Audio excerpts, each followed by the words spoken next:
രാവിലെ ഇന്ന് എഴുന്നേറ്റപ്പോൾ തന്നെ നല്ല ക്ലൈമറ്റ് ആയിരുന്നു കേട്ടോ. അക്കരെ കുന്നത്തൊക്കെ നല്ല വെയിലൊക്കെ ആയിട്ട്. പക്ഷേ ഇന്നലെ രാത്രിയിൽ നന്നായിട്ട് മഴ പെയ്തിട്ടുണ്ടായിരുന്നു. പക്ഷേ രാവിലെ ആയപ്പോഴത്തേനും അതൊക്കെ അങ്ങോട്ട് മാറിയിട്ടുണ്ടായിരുന്നേ.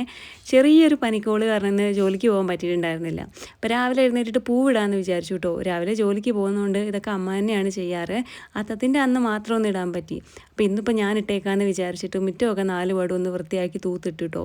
അപ്പോൾ 4 പാടും തൂത്ത് വരുമ്പോൾ തന്നെ അത്യാവശ്യം നല്ല സമയമാവും. പിന്നെ ചാണകം തൊട്ടപ്പുറത്തെ വീട്ടിൽ നിന്ന് നമ്മൾ കുറച്ച് ചാണകം വാങ്ങി വെച്ചിട്ടുണ്ടായിരുന്നേ. അപ്പോൾ ഈ 10 ദിവസം കൊണ്ട് നമ്മൾ ആ ചാണകം വേണം ഒപ്പിക്കാൻ വേണ്ടിയിട്ട്. അതിനുശേഷം മെഴുകിയെല്ലാം ഇട്ടതിന് ശേഷം ഞാൻ കുറച്ച് ചെമ്പരത്തിപ്പൂവൊക്കെ പറിച്ചു കേട്ടോ. 1-2 എണ്ണമൊക്കെ കിട്ടി. പിന്നെ നേരെയും ജമന്തിപ്പൂവിൻ്റെ അടുത്തേക്കാണ് പോയത്. ഇതാണ് നമ്മൾ കൂടുതലും ഇതുപോലെ പൂവിടാൻ വേണ്ടിയിട്ട് ഉപയോഗിക്കാറ്.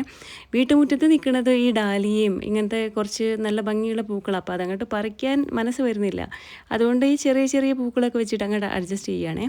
പിന്നെ അതാ ഈ കാണുന്ന ഒരു പൂവും എല്ലാം കൂടെ പറിച്ചിട്ടുണ്ട്. പിന്നെ 10 ദിവസം ഒപ്പിക്കണമല്ലോ.